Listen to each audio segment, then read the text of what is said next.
Señores, les pido tomar asiento para continuar con el seminario. A continuación va a exponer el académico de la Universidad Autónoma Sede Talca, don Robert Morrison, y su ponencia dice relación con las bases legales e impacto social.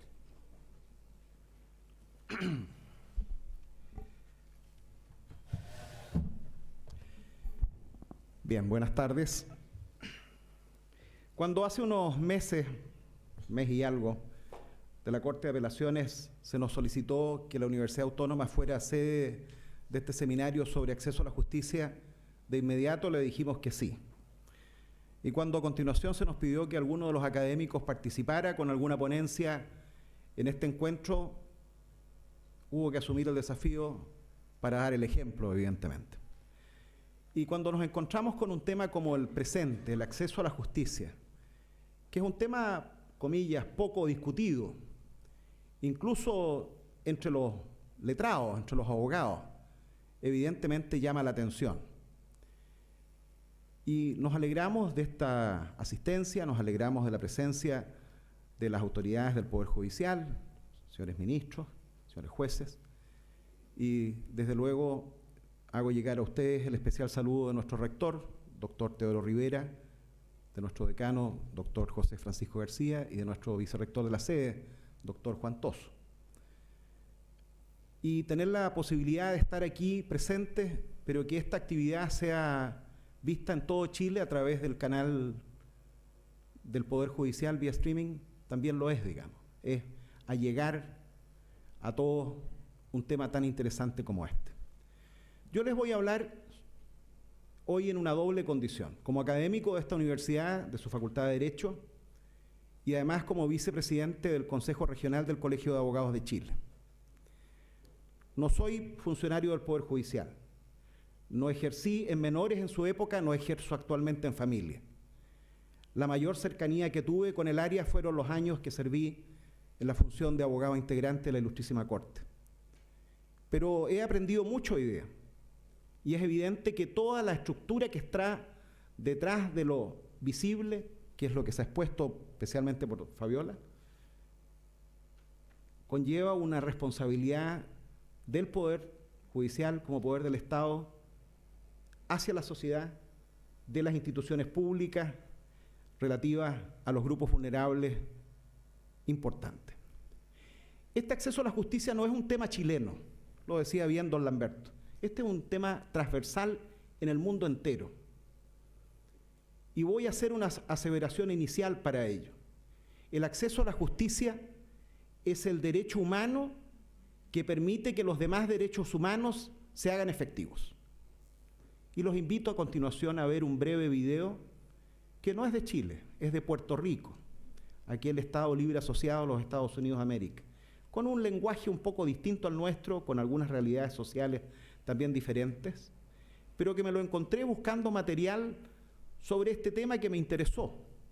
Me interesó como abogado, evidentemente, y como ciudadano, y que creo que refleja bien para una introducción en este tema, donde voy a hablar del acceso a la justicia, pero no solo sobre niños, niñas y adolescentes, sino que grupos vulnerables más en general, donde también entran, por cierto, la gente en situación de pobreza, situación de lejanía educacional, situación de orientación sexual y otros grupos también que en situaciones que los hacen en sí mismos vulnerables.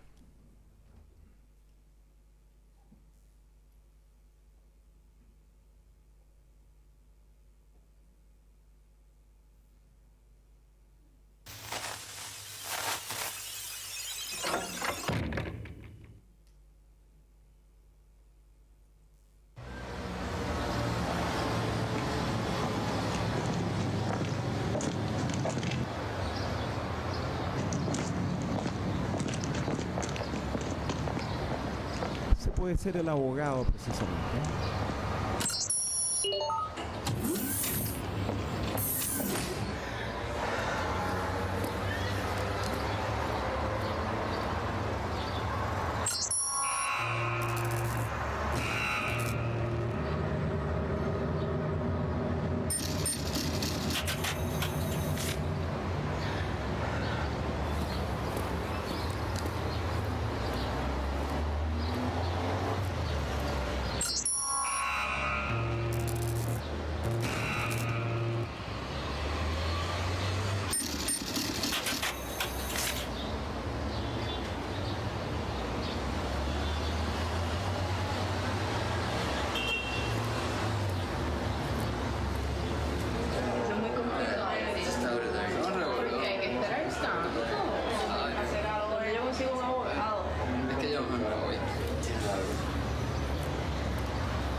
corpus juris de facto, de jure erga omnes. Objeción, objeción. Su señoría, el testigo esencial no está presente. Vamos a reseñalarlo para dentro de 10 meses. Señoría, no tengo abogado. Justicia. Te miraron mal desde que entraste a la sala. El juez te viró los ojos. Tu abogado no tiene tiempo para ver tu caso. El proceso judicial te hizo un roto en el bolsillo. Están violando tu derecho de acceso a la justicia.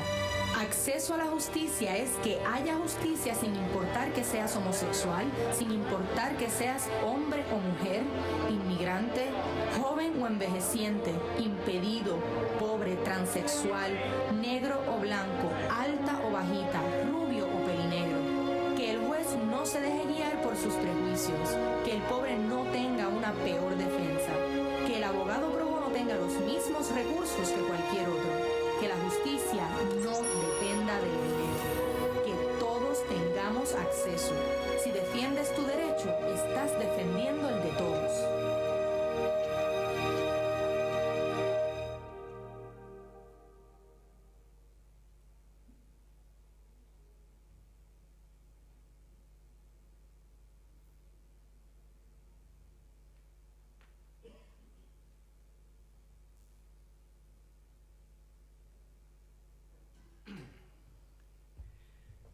En el lenguaje que este video muestra, que es bien directo evidentemente, nos señala que el acceso a la justicia es un pilar básico del Estado de Derecho. Sin acceso a la justicia, como le indiqué, las personas no pueden ejercer sus derechos, hacer frente a las discriminaciones que ellos sufran o bien pedirle cuentas a quienes son autoridades y toman decisiones. Y es por eso que vuelvo a afirmar que el acceso a la justicia es un derecho humano, pero también es el que hace que los demás derechos humanos sean una realidad efectiva y no una mera declaración. He allí su importancia. Porque creo que a nadie escapa que para que los derechos de las personas sean una promesa de verdad, tiene que haber un mecanismo para que estos derechos se cumplan. Y ante cualquier situación de privación, perturbación o amenaza de ellos, exista una tutela efectiva, lo que significa completa y expedita. Hay muchas cuestiones vinculadas al acceso a la justicia. Uno es la disponibilidad de personas que presten defensa gratuita a personas sin recursos o en situación desmedrada. Y es bastante común, por cierto, casi de común ocurrencia, diría yo, que una desigual situación económica se dé o se preste, se refleje en definitiva en una desigual posibilidad de defensa en juicio. Hay entonces dos aspectos. Uno, el derecho a acceder está limitado por los obstáculos en el acceso a los tribunales a través de la asesoría, y en el segundo aspecto, el deber que el Estado tiene de remover estos obstáculos para garantizar el acceso adecuado a estos tribunales.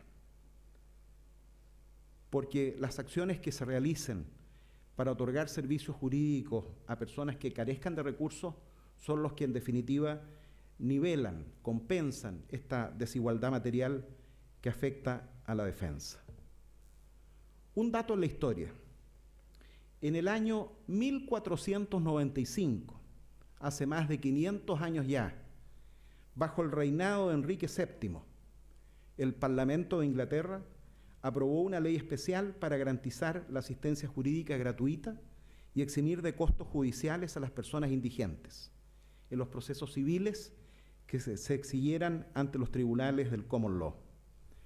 En algunas jurisdicciones europeas y americanas se siguieron perfeccionando estos mecanismos de acceso a la justicia, ante la clara conciencia de que nada servían declaraciones de derecho sin un mecanismo efectivo que permitan hacerlos reales. Tal como se ha expuesto antes, las bases legales, los fundamentos positivos del acceso a la justicia en nuestro país son varios. Unos de ellos son convenios internacionales, ya se refirieron cuáles eran.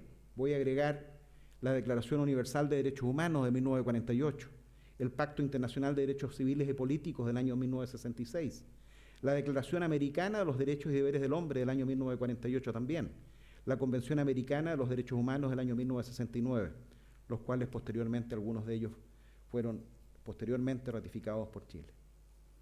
Y en el derecho interno al acceso a la justicia, no es fácil encontrar referencias directas a esta garantía o derecho de acceso a la justicia. Desde luego, podemos visualizarlo dentro de las bases institucionales del capítulo primero de nuestra Constitución Política de la República, cuando señala que la finalidad del Estado es el bien común y que el bien común consiste en dotarle a las personas todas las oportunidades para su realización integral.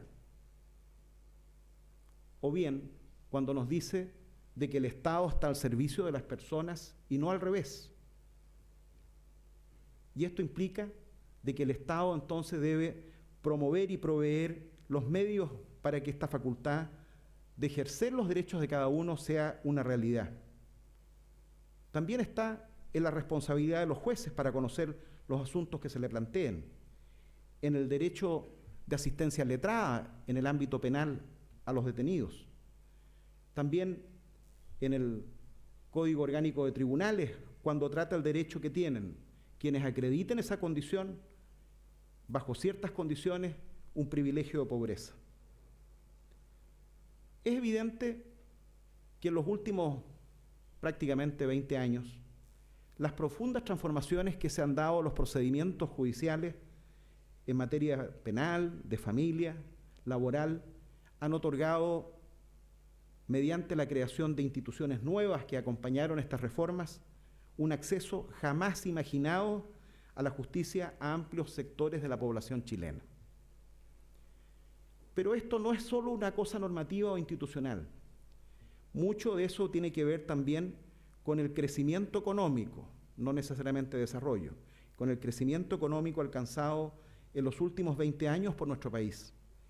Este crecimiento económico ha traído como efecto una fuerte disminución de la marginalidad jurídica, asociado normalmente esta marginalidad a niveles de pobreza. Porque, como hace bastante tiempo demostró Hernando de Soto, existe una vinculación estrecha entre marginalidad económica y marginalidad jurídica. Y resulta que la pobreza ha venido reduciéndose constantemente en los últimos años. Si en el año 1990 el 13% de la población se encontraba en situación de indigencia y el 36,6% en la de pobreza, en el año 2013 solo el 3,7% se mantenía en la indigencia y un 15,1% en la pobreza. ¿Y cuáles son los efectos sociales de este mayor acceso a la justicia? Evidentemente, en esta nueva realidad de nuevos tribunales, nuevas instituciones, mayor número de abogados, evidentemente se ha aumentado el acceso a la justicia. Cifras. En el año 1990 ingresaron a nuestros tribunales en el país, todas las jurisdicciones, un total de 946.513 causas.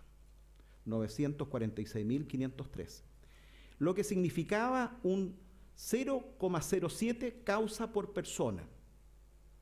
0,07 causa por persona.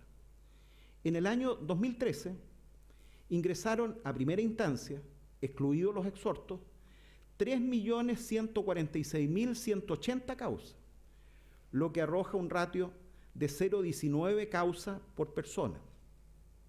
Es decir, en estos pocos años hay un aumento de casi el triple de la litigiosidad en una población constante.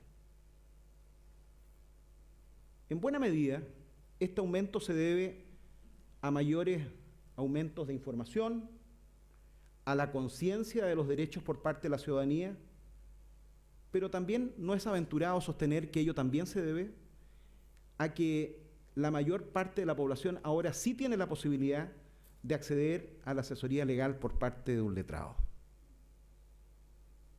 ¿Cómo ha sido esto de la asesoría legal gratuita? Desde antiguo se nos metía susto a los abogados recién recibidos con la institución del abogado de turno, que los tribunales nombraban, y pobre al que le tocaba ser abogado de turno porque había que apechugar nomás. ¿no es cierto?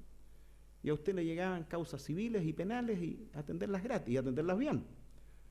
No bastaba un escrito de 6 líneas en una defensa penal.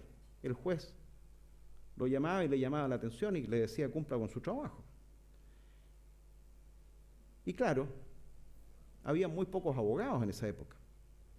Hoy la jurisprudencia en esta institución de los jueces de turno, cosa que fue una sorpresa, lo supe recién en la Convención Regional de Abogados del Maule hace una semana, la jurisprudencia ha establecido que los abogados de turnos tienen derecho a cobrar honorarios en los casos específicos en que la cuantía del asunto que se les encomendó y los resultados den esa posibilidad, lo cual me parece estupendo. También esta asistencia judicial gratuita lo fue con cargo al, comillas, y lo pongo entre comillas porque el título hoy día no sería aceptado culturalmente, al, comillas, consultorio jurídico para pobres. Hoy día usted no podría llamar una institución consultorio jurídico para pobres porque nadie quiere que lo llamen pobre. Llámenlo vulnerable, ¿sí? Ya, listo, para pobres. Que era una entidad dependiente del Colegio de Abogados de Chile, donde los egresados o licenciados de Derecho debían cumplir una práctica de 6 a 8 meses, gratuita, como requisito obligatorio para su investidura como abogados. Esta duró hasta el año 1981, donde con ocasión del cambio legal que transformó los colegios profesionales en meras asociaciones gremiales, hizo que terminara este consultorio jurídico para pobres, se creara la Corporación de Asistencia Judicial, dependiente del Ministerio de Justicia, donde se cumple algo bastante parecido en el régimen y en los requisitos. Lo digo con absoluto conocimiento de causa, fui parte del último grupo del consultorio jurídico para pobres del Colegio de Abogados de Concepción. Y tengo el mejor recuerdo porque, aparte de haber aprendido en la práctica cuestiones que me han resultado útiles en estos años de profesión, conocí a la que hoy es mi señora, así que estoy súper contento de haber hecho esa práctica, digamos.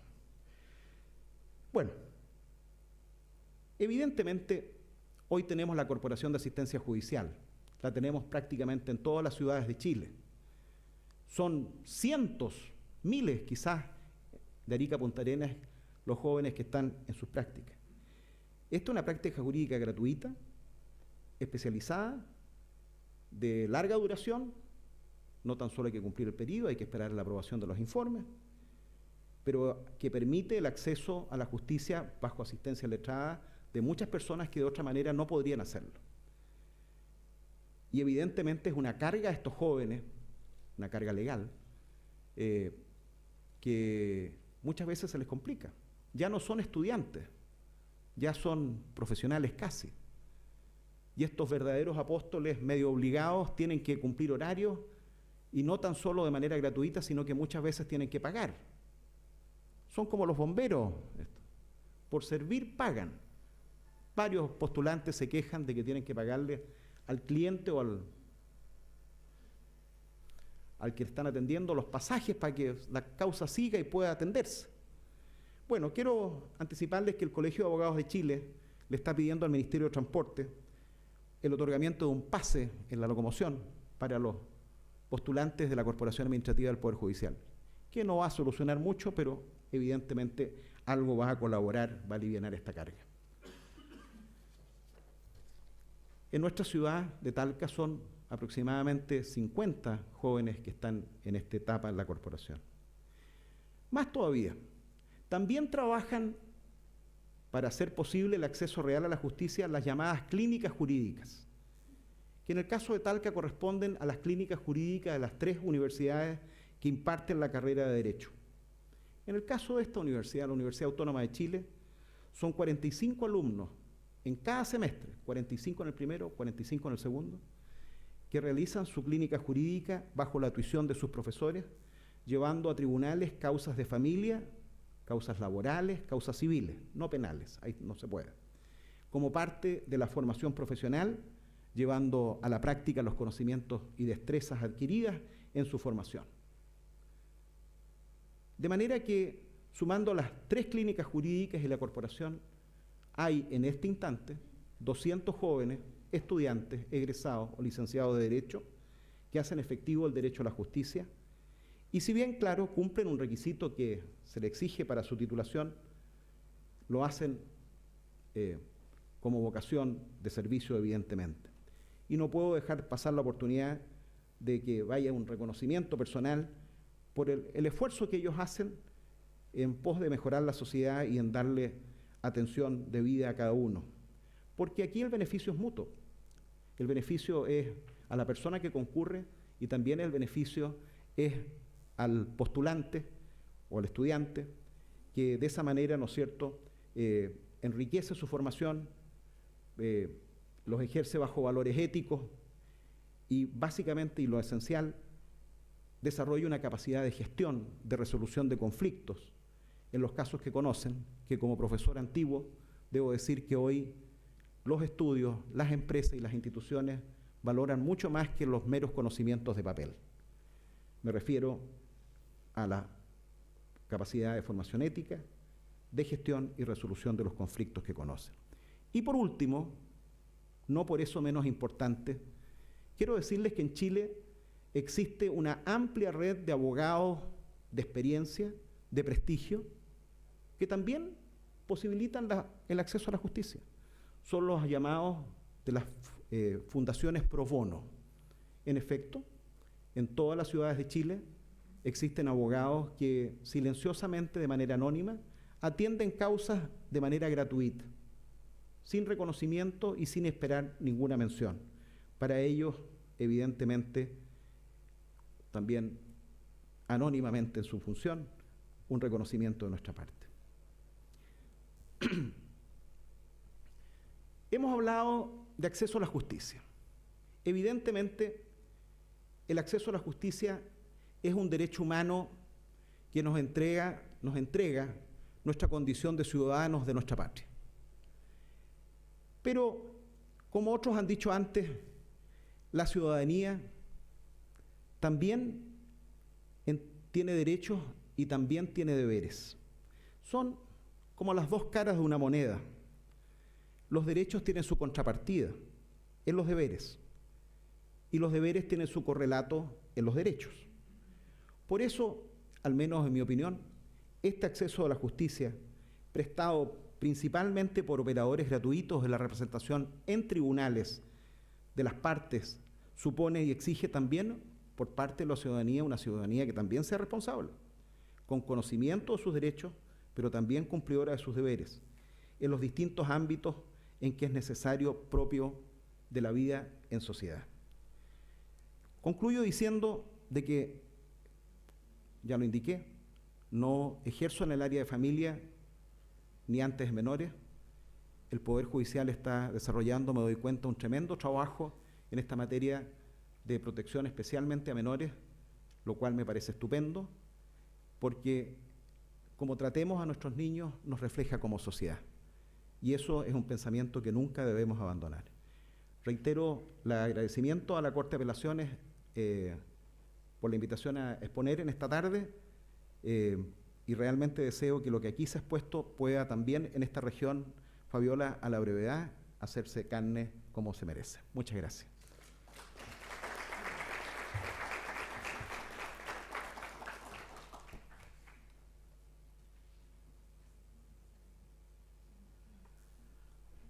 A continuación va a exponer la jueza del Juzgado de Familia de Talca, doña Constanza Suter Lagarejos, sobre el tema procedimientos y acceso a redes en materia proteccional.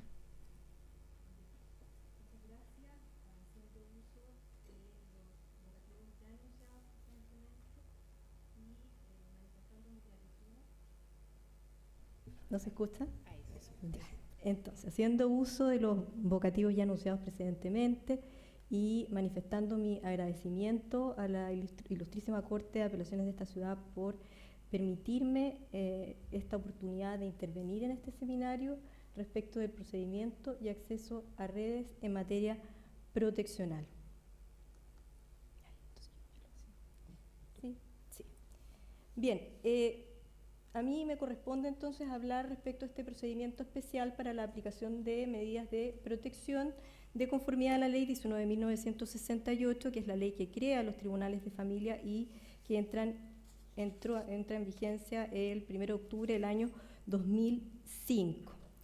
Este procedimiento ya recoge, en atención a su entrada en vigencia, principios de la Convención de los Derechos del Niño, tales como los voy a resumir, principalmente el principio del interés superior del niño, el principio de autonomía progresiva, el principio de no discriminación, el principio del niño a vivir en familia y el principio de efectivización de todos los derechos de los niños, en el entendido que los niños son sujetos de derecho y como sujetos de derecho tienen y son asignatarios de derechos fundamentales emanados de la persona humana, que en virtud de lo dispuesto en el artículo 5 de la Constitución Política de la República adquieren rango constitucional según la doctrina que cada uno adhiera o supraconstitucional.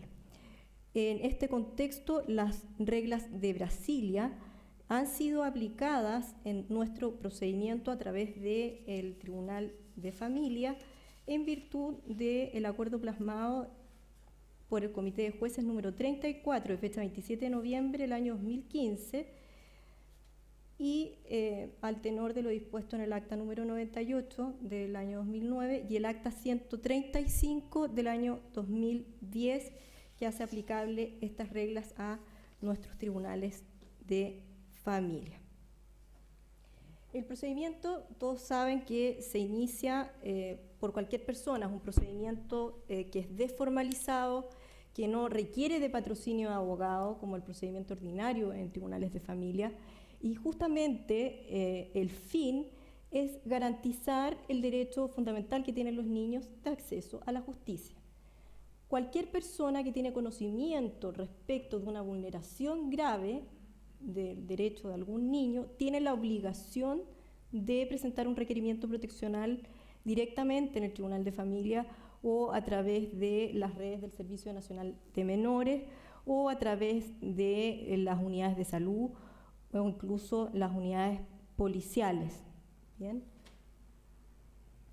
Nosotros actuamos a través de jueces de admisibilidad y jueces de turno. Hay un juez de admisibilidad en cuanto a los requerimientos proteccionales que analiza las causas entonces que son conocidas en este contexto y determina, junto con el consejero técnico también, que hace una ponderación, si es necesario o no aplicar las medidas cautelares del artículo 71 de la Ley 19.968, que son medidas cautelares que son taxativas, ¿ya? Y que tienen un plazo máximo de duración de 90 días.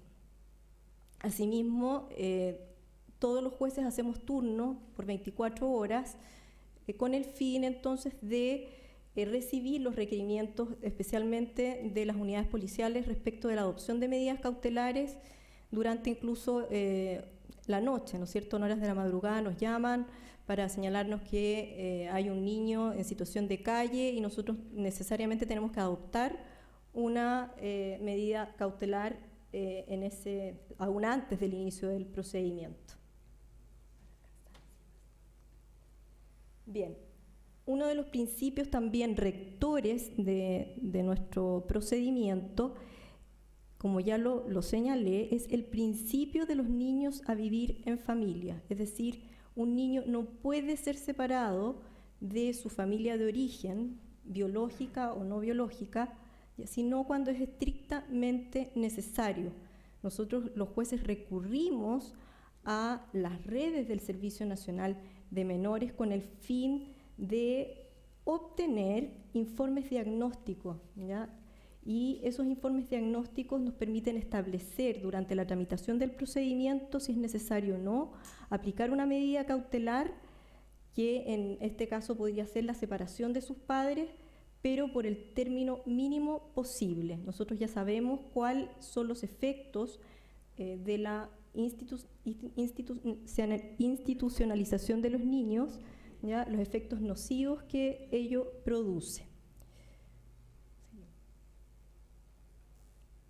Bien, el procedimiento se divide en dos audiencias, una audiencia que es preparatoria, que se debe celebrar dentro de 5º día, y esta audiencia preparatoria debe hacerse lo antes posible, justamente por el riesgo inminente en cuanto al riesgo que pueda presentar el niño, niña o adolescente. En esta audiencia preparatoria, nosotros los jueces tenemos que olvidarnos del tecnicismo jurídico, ya no estamos en un procedimiento ordinario, tenemos que explicarle a los niños en forma clara, los que están presentes, ¿no es cierto?, niños, niñas, adolescentes, a las familias o los adultos responsables que los representan, indicarles cuál es el fin de este procedimiento, los motivos del mismo y cuáles son las personas involucradas en este procedimiento, ¿ya? Para nosotros es reviste un gran esfuerzo tener que hablar en términos coloquiales, no tanto utilizando, como ya lo señalé, conceptos jurídicos que responden a nuestra expertise, sino que en forma y teniendo en consideración los destinatarios de esta audiencia, garantizar que efectivamente entiendan la ritualidad del procedimiento de una manera completamente desformalizada. Nosotros estamos funcionando a través de una sala especializada en materia proteccional, que es la sala 5, eventualmente la sala 6, y esa sala contiene además elementos que dicen relación justamente con la administración de justicia que nosotros brindamos especialmente a los niños, niñas y adolescentes. ¿Bien? Contamos con juegos infantiles, contamos con mesas infantiles, también con figuras adosadas en las paredes. ¿Para qué? Para evitar la victimización secundaria de los niños. Nosotros estamos evitando escuchar a los niños en audiencia, ¿ya? Imagínense que ya para una persona adulta, entrar a una audiencia, ver un estrado, personas que están más elevadas, ¿no es cierto? Para los niños es mucho mayor la victimización en ese sentido, y por tal razón nosotros implementamos una sala GESEL donde los niños, niñas y adolescentes son escuchados a través del juez de familia que lleva a cabo la causa y el consejero técnico.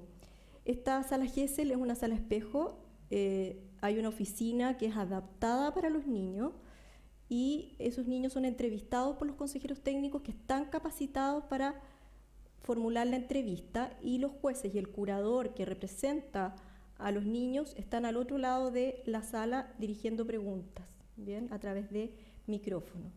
Esto evita, como ya lo reiteré, la victimización secundaria.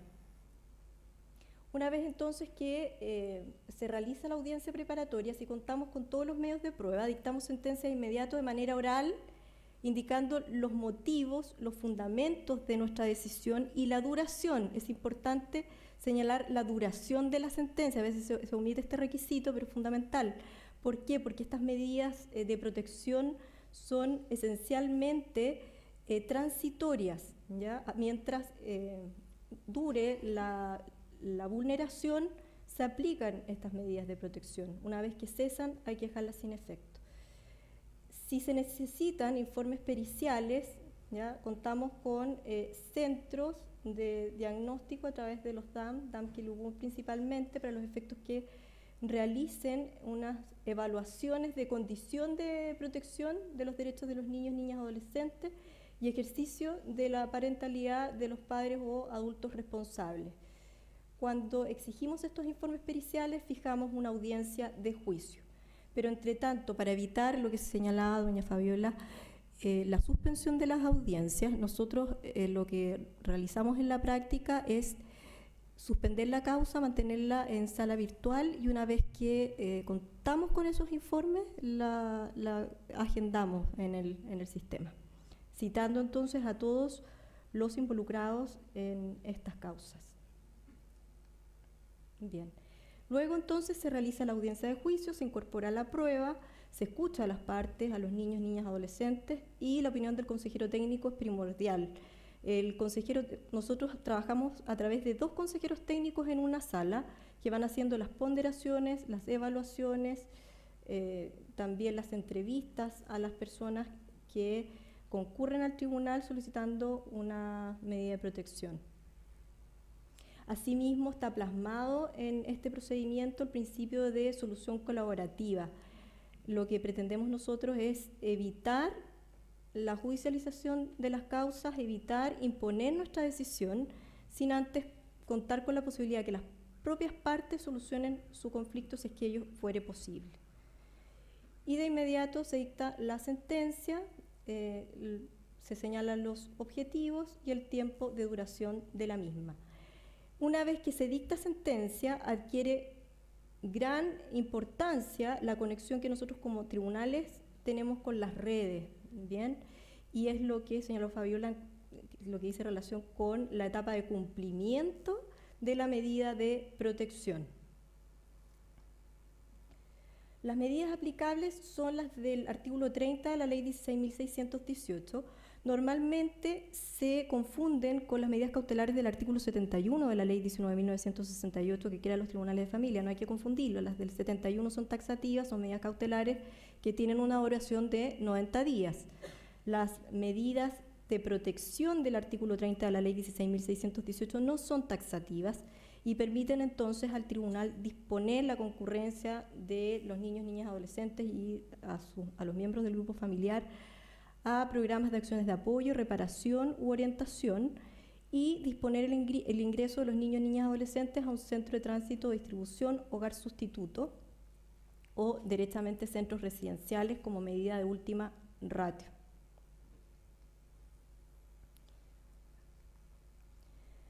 Los centros con los que nosotros trabajamos tienen que presentar informes de avance trimestrales respecto de los avances que vaya experimentando un niño con ocasión de la intervención a través de la dupla psicosocial de dicho centro.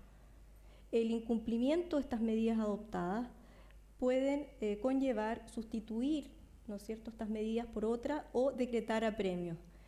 No hay que olvidar la facultad de imperio y el poder coercitivo que tenemos los tribunales de familia o los jueces de familia y que por tanto podemos remitir los antecedentes al Ministerio Público cuando no existe adherencia a los programas. Se apercibe a las personas, ¿no es cierto?, que deben cumplir las medidas de protección con el delito de desacato. Se pueden suspender, modificar o cesar, ¿no es cierto? Se suspende, se modifica la medida cuando la medida de protección decretada es inoficiosa y se sustituye por otra de mayor intensidad si es necesario. Y cesa la medida cuando ha cumplido su objetivo o también cuando los niños, niñas, o sea, cuando los jóvenes ya cumplen la mayoría de edad, cuando transcurrió el plazo en que se decretó la medida y si el menor de edad es adoptado. Aquí el problema que nosotros hemos observado en cuanto a esta medida de protección es en lo que dice relación con las susceptibilidades de adopción declaradas respecto a un niño, niña, adolescente que se encuentra en un centro residencial y pueden transcurrir 2 años desde que están en ese centro sin ser adoptados. Yo creo que esa es una grave vulneración en sí, o sea, desde que el tribunal declara la susceptibilidad hasta que el niño es efectivamente adoptado. Bien, nosotros trabajamos entonces con redes del Servicio Nacional de Menores principalmente y con otras redes ya de carácter social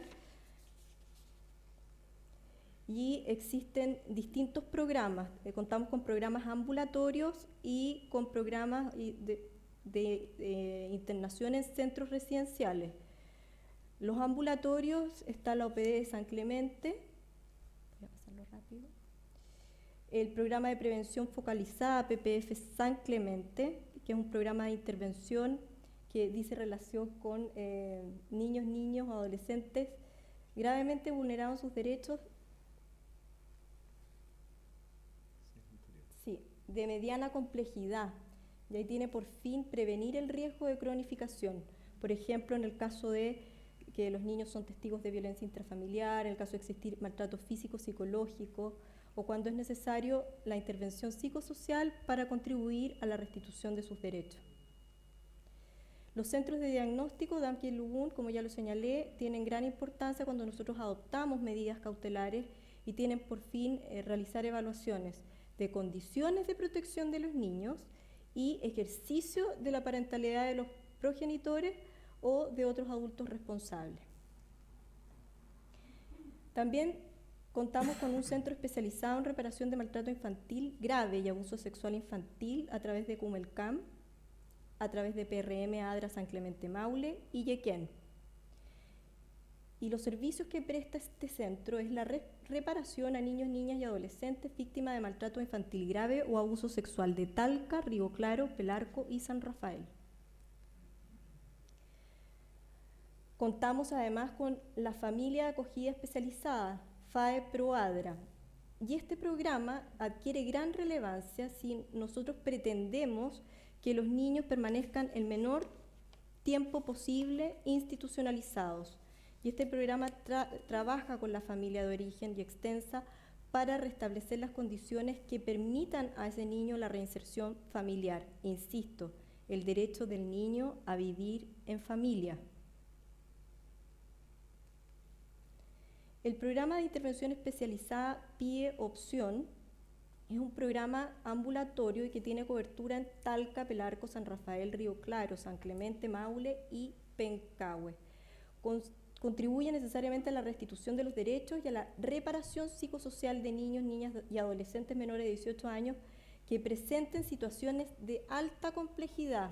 Estos son los casos extremos: situación de calle, ruptura o debilitamiento de vínculos familiares, desescolarización, comisión de ilícitos por los que resulten inimputables o que formen parte de su vida aún cuando no hayan sido sancionados, trabajos bajo forma de explotación, con dificultades para acceder a bienes y servicios sociales, consumo problemático de drogas, explotación sexual y comercio infantil, o a través de una intervención ambulatoria, terapéutica, psicoeducativa y o socioeducativa de carácter integral, favoreciendo sus procesos de integración familiar y social.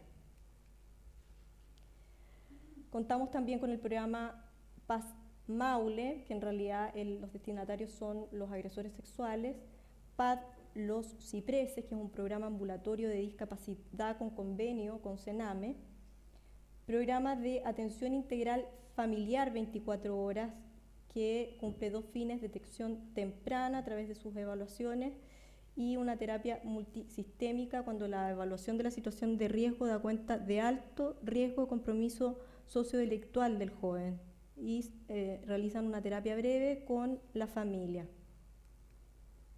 Y están entonces los programas residenciales especializados, que son los que se señalan ahí. Cada uno tiene distintas características, distintas edades de intervención. Algunos son solo para niñas, otros solo para niños, para lactantes, para preescolares, y el CREAT Entre Silos.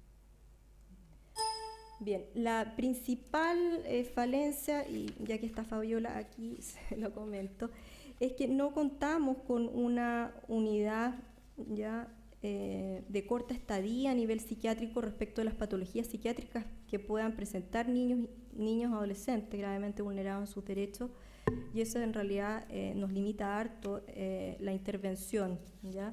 Tampoco contamos con un sistema también de corta estadía para rehabilitar a los niños que están vulnerados gravemente en sus derechos, en lo que dice relación con tratamientos antidrogas o antialcohol.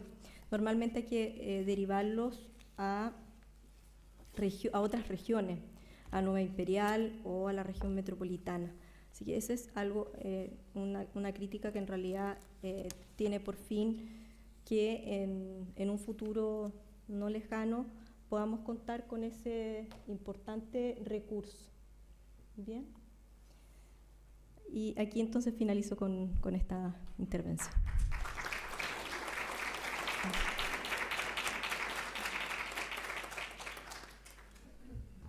Damos las gracias a ambos expositores por sus ponencias, y al igual que en el ciclo anterior queda ofrecida la palabra a los asistentes a fin de que puedan formular preguntas a cualquiera de los expositores.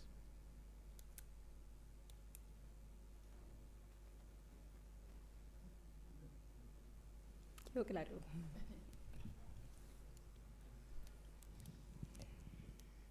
Señora Connie, en primer lugar, usted no tiene cara de jueza. Claro. Es fácil intervenir con niños. Se reconoce. Yo les cuento un detalle. Defendía muchacho que tiene un problema.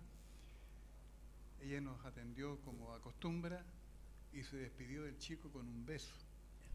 Le dio un beso. El mocoso, que ahora tiene ya 18 años, no se ha olvidado jamás. Y yo reclamé porque el abogado no tocó nada. Pero, ¿sabe el comentario que quiero hacer yo? Es, a mi juicio, exageración que tiene la legislación internacional en torno a considerar niño hasta los 18 años de edad. Son jóvenes casados, padres de familia, trabajadores ya, y todavía les estamos considerando niños. Es ridículo. Sí, lo que pasa, sí. No pasa nada, digamos, Sí. no es tema de esta... Sí. de su exposición ni nada, ¿verdad? No. Pero yo pienso que los jueces de familia consideran en algunas oportunidades esta situación, porque no puede ser. A los 14 años el niño está, la persona está absolutamente informada de todo lo que pasa en Chile y en el mundo, pero sin embargo lo consideramos niños hasta los 18. Y una pregunta, mi ignorancia no la sabe todavía. Las parejas del mismo sexo que han celebrado el contrato de unión cívica, ¿cómo se llama? No lo voy a hacer nunca, así que no me he preocupado. ¿Se consideran familia? Le respondo. Don Rubén, bien, de acuerdo voy a hablar con tecnicismo jurídico, discúlpenme, pero es en lo que me manejo. El artículo 8º, número 7 de la Ley 19.968 establece la competencia de los tribunales de familia respecto de niños, niñas o adolescentes gravemente vulnerados en sus derechos. O sea, no cualquier niño, niña o adolescente es materia de nuestra intervención. La gravedad queda sujeta a la discrecionalidad de cada juez, ¿ya? Si llega una niña o un niño o un adolescente que ha sido víctima de abuso sexual y que devela después de años esta situación, independientemente que exista o no una condena en sede penal, nosotros tenemos que intervenir, ¿ya? Si el agresor ha sido absuelto, nosotros tenemos que intervenir, ¿bien? Porque no nos obliga la sentencia en materia penal si es que hay indicadores de abuso sexual o algún delito contra la indemnidad sexual. Nosotros trabajamos con ese grupo de niños, niños en situación de calle, niños que están en una situación de drogadicción y que lo que nosotros pretendemos es restituir todos sus derechos. Ya, trabajamos desde un punto de vista multisistémico. ¿Por qué digo multisistémico? Porque no solamente el juez el que adopta la resolución o la decisión, sino que también desde un punto de vista social, psicológico, ¿ya? Existen niños menores de 18 años, adolescentes con patologías psiquiátricas graves, ¿ya? También que son testigos de violencia intrafamiliar al interior de su familia. Y hoy en día se entiende por familia no necesariamente la familia conformada por un hombre y una mujer, según mi postura, ¿ya? ¿Por qué? Porque justamente lo que se pretende es eliminar la discriminación de género, ¿ya? Antiguamente la mujer se le asignaba una cierta labor, ¿no es cierto?, al interior del hogar, que normalmente era una labor de carácter doméstica, quedarse al cuidado de los niños y del hogar. Hoy en día, con la reinserción de la mujer al mercado laboral, las habilidades parentales son tan importantes como las del padre como las de la madre, ¿ya? Tanto es así que este principio de corresponsabilidad en cuanto a las habilidades parentales fue recogido por la Ley 20.680 para establecer que el cuidado personal de los niños les corresponde a ambos padres, ¿ya? Incluso cuando están separados. Antes el legislador hablaba que cuando estaban separados los padres, el cuidado personal le correspondía únicamente a la madre, porque reconocía el legislador que la madre tenía esa función específica de crianza, ¿ya? Yo eso lo puedo entender mirando mi historia familiar, ¿no es cierto?, en lo particular, mi mamá o mis abuelas, ¿ya? Que se quedaban al cuidado de los niños y las labores del hogar común. Hoy en día la mujer tiene un rol importante en el mercado laboral, razón por la cual ha cambiado la perspectiva o la visión que tenemos de una familia, ¿ya? A mi juicio, la familia no es solamente hombre, mujer, sino que también pueden ser familias diversas, monoparentales, familias extensas, familias que no son consanguíneos. Y si nosotros visitamos los centros residenciales, nos damos cuenta la importancia que tiene la familia para los efectos de la crianza y el desarrollo integral de un niño. En los centros residenciales no existe una mamá y un papá, ¿ya? En los centros residenciales existen equipos técnicos, ¿ya? De trato directo, que no tienen un sexo, digamos, no tienen por qué ser necesariamente mamás o necesariamente papás, ¿ya? Razón por la cual, en consecuencia, esa labor perfectamente la podría cumplir dos papás o dos mamás. Aquí en la Universidad Autónoma se hizo un seminario sobre igualdad de género y se llegó a la conclusión, don Rubén, usted también asistió, sí, se llegó a la conclusión a través de un equipo de psicólogos y de psiquiatras que no existía ningún riesgo para un niño que en cuanto a su desarrollo integral al interior de estas familias que son distintas a las tradicionales. No sé si con eso respondo o no. Ya. Le van a llevar el micrófono a Jaime. Muy buenas tardes, yo soy Jaime Venegas, soy abogado de la Unidad de Estudio, de la DPP, Defensoría Penal Pública de la Región del Maule. Haciendo un análisis del programa que presentaron en la primera parte de la exposición y donde plantea toda esta posibilidad de seguimiento de las medidas de protección, lo que de por sí contribuye a una herramienta de control, dijo su señoría, y observación, para no entrar a la etapa de ejecución. La pregunta que yo le hacía al expositor es, Pablo, creo que es el nombre, Pablo, es cómo este sistema ha intervenido en los sistemas en el funcionamiento de los tribunales de familias propiamente tal, con el aumento, primero, de las audiencias. Primero. Segundo, la calificación de este sistema ya no como un método de control, sino que más bien un método para el control de calidad de estas medidas de protección que se están aplicando. Es decir, cómo utilizamos este método, que creo yo cuando se crea este método es precisamente para generar mejor, ¿no es cierto?, atención de calidad a nuestros niños, niñas y adolescentes. Entonces, y este grado de intervención, ¿cómo ha de contribuir a los tribunales de la séptima región? El magistrado dice, mira, nosotros implementamos ya este sistema a través del Excel, pero parece que este sistema ofrece mayores herramientas de aviso, control, seguimiento, y cómo los entes colaboradores, al verse vigilados por este panóptico cibernético, si ustedes quieren, ¿no es cierto?, saben que en 2 días más tengo que emitir un informe al tribunal. La calidad de este informe y, en definitiva, el resultado de estas medidas de protección. Esa es una consulta, más bien un análisis, y con esto quiero terminar. Faltó un grupo vulnerable, que yo solo lo voy a decir. Las personas que están hoy día también privadas de libertad son un grupo vulnerable y son un desafío pendiente para nuestra legislación. Reglamentos que vulneran toda la legalidad y la constitucionalidad. Eso.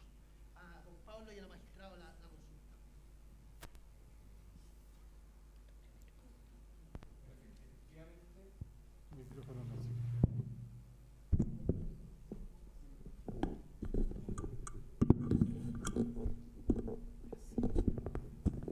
Bueno, efectivamente se ha anotado, de hecho los números lo dicen, un aumento en las audiencias, en la realización de las audiencias. Eso es un hecho.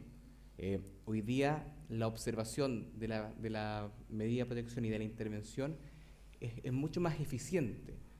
En la primera parte yo les comentaba que una de las grandes observaciones que se nos hicieron fue que efectivamente los informes no llegaban cuando tenían que llegar. Por lo tanto, esa trimestralidad en la cual el tribunal tenía que ir, en cierta forma, observando, no se podía generar. Por lo tanto, tampoco podíamos tener claridad sobre finalmente la calidad de esa intervención ordenada, o si finalmente se cumplía, más que nada, con todo lo ordenado en la sentencia, que ese era el gran problema. Mediante la aplicación de esta plataforma, el tribunal tuvo la capacidad de conocer con detalle cuándo y sobre quién tenía que observar y en qué estado iba esa intervención.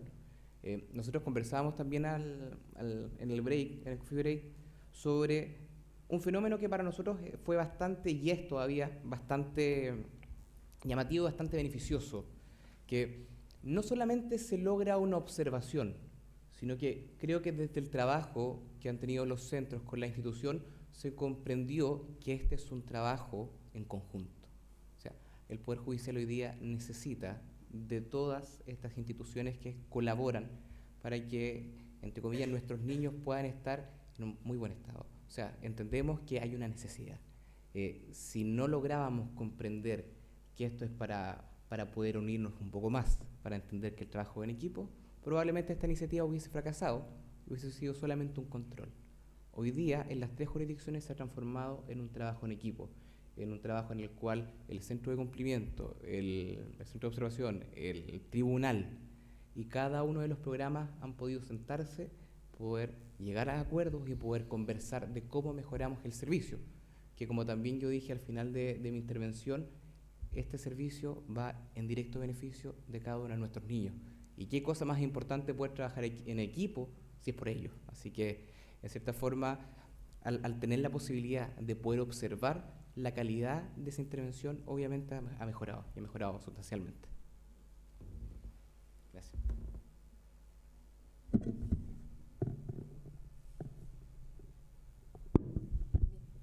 Sin perjuicio que este proyecto va a significar un gran beneficio en el evento de materializarse en esta región, en el sentido que nos va a permitir en la etapa de cumplimiento tener un monitoreo permanente respecto de la adopción de las distintas medidas. Nosotros ya contamos, como lo señaló el magistrado Víctor Abdala, con una planilla Excel que nos arroja el estado en que se encuentran las causas, ¿ya?, en la etapa de cumplimiento. Si se cumple o no con lo dispuesto en el artículo 76 de la Ley 19.968 en cuanto a la remisión de los informes de manera trimestral. Lo normal es que sí se cumple, ¿ya? Eso es se cumple con la remisión de informes. Eso es lo que hemos observado mayoritariamente. El problema que nosotros tenemos y observamos en la etapa de cumplimiento no es tanto la remisión de informes o los avances que experimenten niños, niñas o adolescentes, sino que más bien una falta de adherencia de los niños o falta de adherencia de sus grupos familiares, ¿ya?, que no concurren a los centros a realizarse las intervenciones respectivas. Otra de las falencias que también observamos en la etapa de cumplimiento es la falta de disponibilidad cuando tenemos que esperar las listas que avancen, sobre todo de los PRM o de los PPF, y tener que concurrir entonces a aplicar lo dispuesto en el artículo 80 bis de la Ley 19.968 para poder generar una vacante. Pero sin duda el proyecto que está planteando doña Fabiola a instancias de la señora ministro Maggi es de gran contribución para los tribunales de familia en la etapa de ejecución. No sé si se respondió, ¿sí? ¿Sí?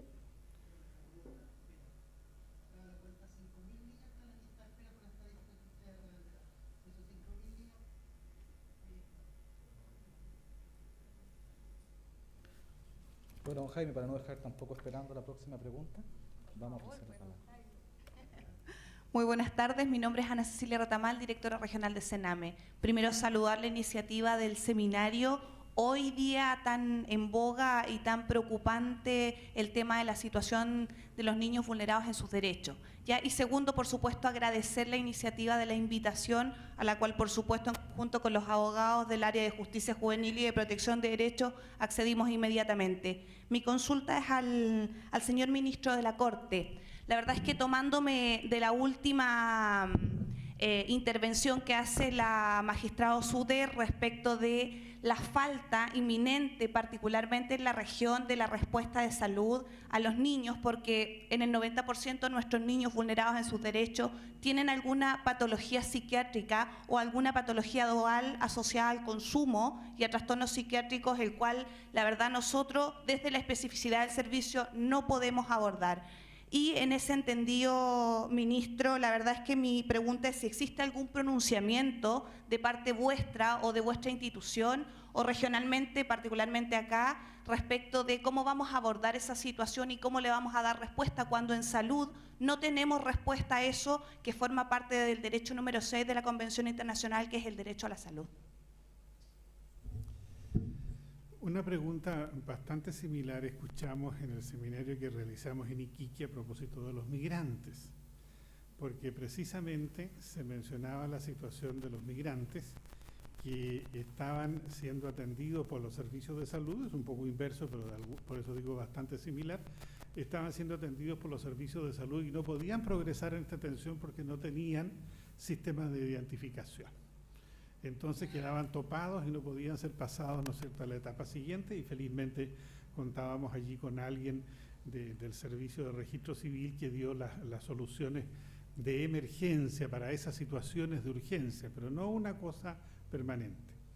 Lo cito para señalar que parece que esta es una deficiencia que nosotros tenemos en bastantes áreas, porque en definitiva no podemos nosotros olvidar que el Poder Judicial está para resolver los conflictos de distinto tipo. Nosotros no salimos a buscar las cosas, ¿no es cierto?, sino que atendemos a quienes nos golpean las puertas o las ventanas de los tribunales. Antes de eso, hay una cantidad de situaciones que tienen que necesariamente ser enfocadas por la sociedad, como son las relativas, ¿no es cierto?, a la cultura, a la educación, a la salud, etcétera. Entonces, en rigor, lo que suele suceder es que los tribunales de familia hagan los requerimientos a los servicios de salud o a quien corresponda, pero como una medida específica respecto de ese tema, o de ese expediente, o de esa situación. Hoy ya casi no deberíamos hablar de expediente, pero todos me entienden el lenguaje, ¿no es cierto? Y nosotros estamos bastante reticentes a tomar medidas o iniciativas para que pasemos un poco, como quien dijera, al rol de administradores. Incluso hacia lo interno, la Corte Suprema hace ya un par de años adoptó el acuerdo de separar o de instar porque se separen las funciones jurisdiccionales de las funciones administrativas. Eso hay que implementarlo, etcétera, ¿no es cierto? Pero quiero decir que tenemos esa reticencia porque si no aparecemos embarcados en el carro. Y al estar embarcados en el carro tenemos que responder por algo que no es propio de nuestra función y nos podemos alejar de nuestra función. Entonces, el tema nos preocupa, el tema lo tratamos, como acaba de decir ella, ¿no es cierto?, en las numerosas reuniones que le ha tocado asistir como colaboradora, incluso en las etapas de preproyecto de ley que podrán verse en lo futuro, ¿no es cierto? Pero somos reticentes a tomar una iniciativa más allá de la solución o colaborar a la solución de los casos concretos o colaborar en esta otra forma, en razón de que la función principal nuestra es la otra.